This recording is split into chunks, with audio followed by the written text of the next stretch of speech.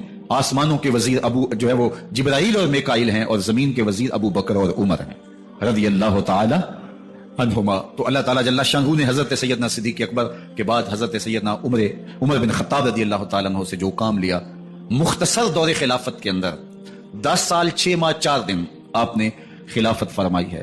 لیکن کہاں سے چلے اور یہاں مکران تک، بلوچستان کا حصہ ہے، یہاں تک آپ کے سلطنت کی حدود وسیع ہوئی. ادھر آرمینیا تک جا پہنچے، حمص فتح کیا، قادسیہ، یرموک. آپ ذرا دیکھیے کہ کہاں تک آپ کی فوجوں کے گھوڑے دوڑتے رہے، اور اللہ تعالیٰ جل شانہ نے ان کو جو توانائی، عدل و انصاف کی قوت عطا فرمائی. اللہ اکبر. جب زمین پہ عدل کیا ہو تو زمین بھی حکم مانتی ہے، اور حضرت عمر وہ تھے جن کا حکم ہوائیں بھی مانتی تھی، زمین بھی مانتی تھی، جن کا حکم جو ہے وہ آگ بھی تسلیم کرتی تھی اور دریا بھی ان کا حکم مانا کرتے تھے.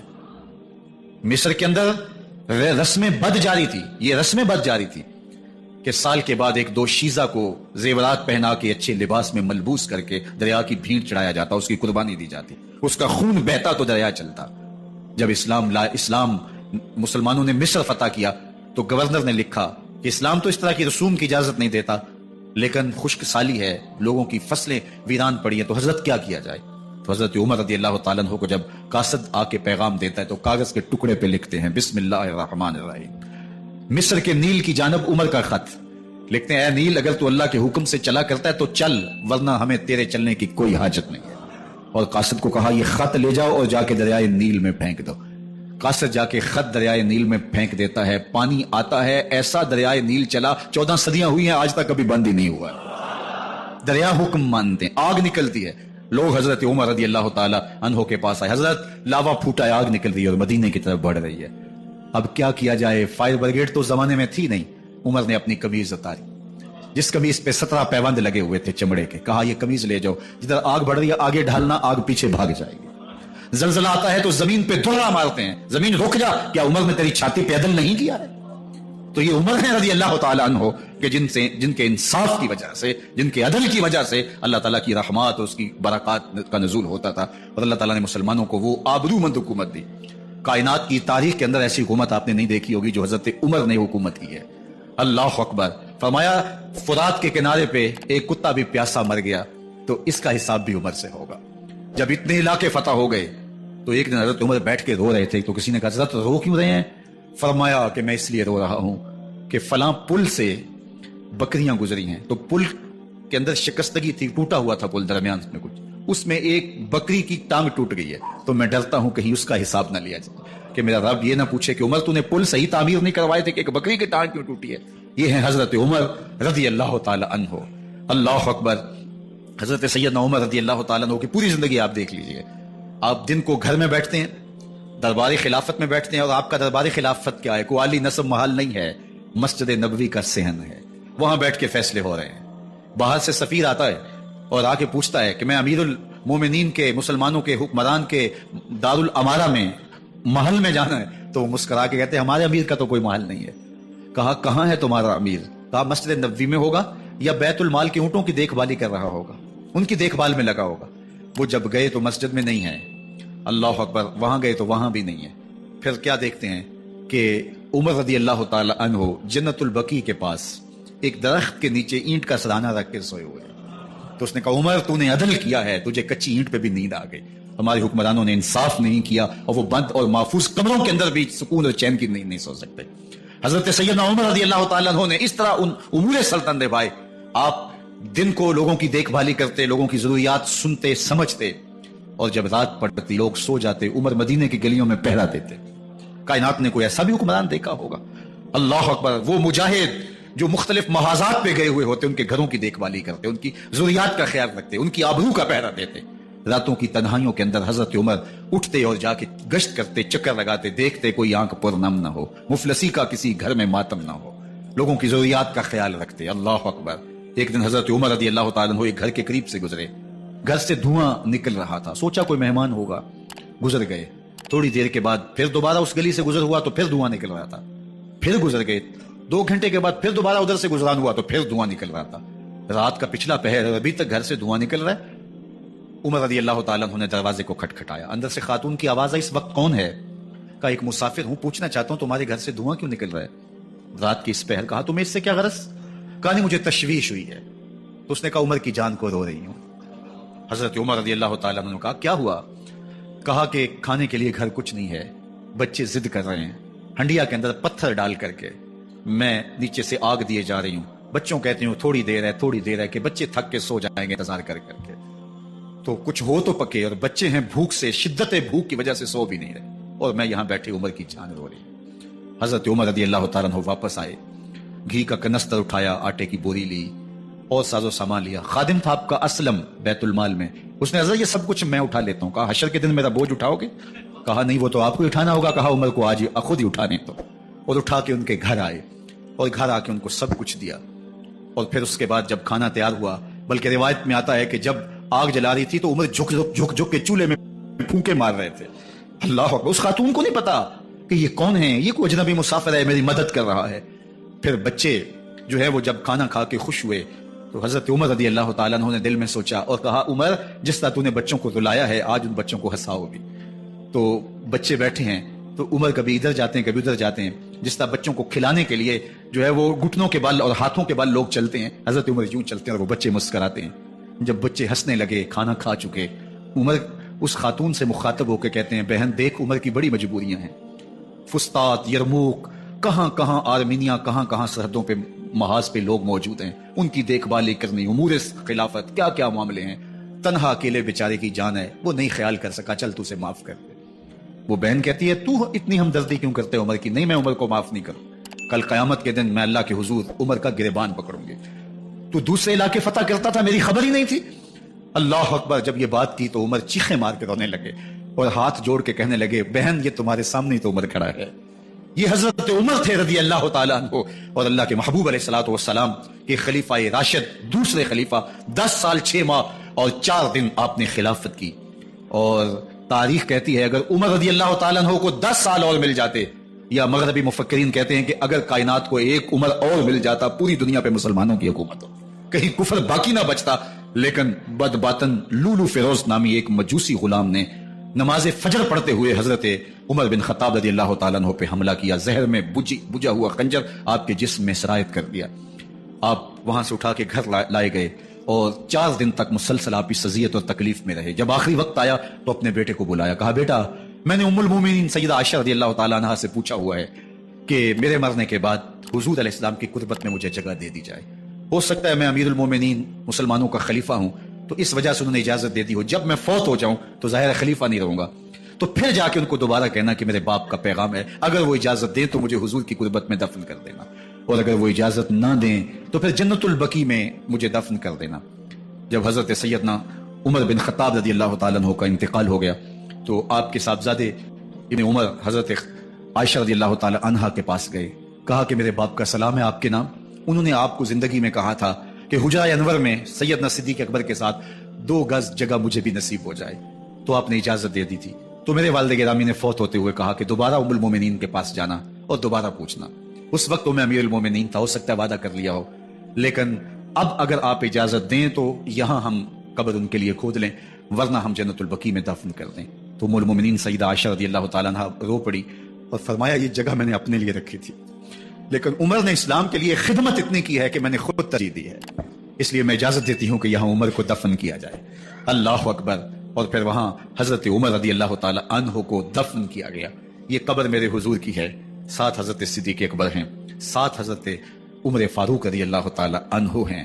جے شک ہووی تے چل مدینے، جے شک ہووی تے چل مدینے، ویکھ لے جوڑ مزاراں دا، بن یار نبی دیاں یاراں دا۔ حضور نے فرمایا ایک دن مسجد نبوی سے باہر نکل رہے تھے اور کچھ لوگ مسجد میں داخل ہو رہے تھے۔ حضور نے دائیں ہاتھ سے ابو بکر کا ہاتھ پکڑا تھا اور بائیں ہاتھ میں حضرت عمر کا ہاتھ تھا، اور جب لوگوں کو آتے ہوئے دیکھا ان کو مخاطب کرتے ہوئے کہا ہاکذا نبعث یوم القیامہ، قیامت کے دن ہم قبروں سے یوں ہی اٹھائے جائیں گے، میرے دائیں ہاتھ میں ابو بکر کا ہاتھ ہوگا، بائیں ہاتھ میں عمر کا ہاتھ ہوگا۔ جے شک ہووی تے چل مدینے، آ ویکھ لے جوڑ مزاراں دا، بن یار نبی دے یاراں دا۔ تو میرے حضور نے فرمایا جب اچھے لوگوں کا ذکر کرو تو میرے عمر کا ذکر بھی ضرور کیا کرو۔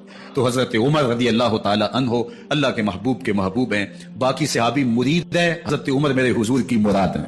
اللہ سے مانگ کر کے لیا ہے اللہ عمر بن خطاب عطا کرتے، اور پھر اللہ نے عمر کی صورت میں اسلام کو وہ عظیم تحفہ دیا جس سے اسلام کی عزت بڑھی اور شان و شوکت میں اضافہ ہوا، اور اسلام کے جھنڈے چار داغ عالم کے اندر لگ گئے۔ اللہ مجھے آپ کو حضرت عمر کے نقوش پاک کی برکتیں عطا فرمائے، اور ہمارے حکم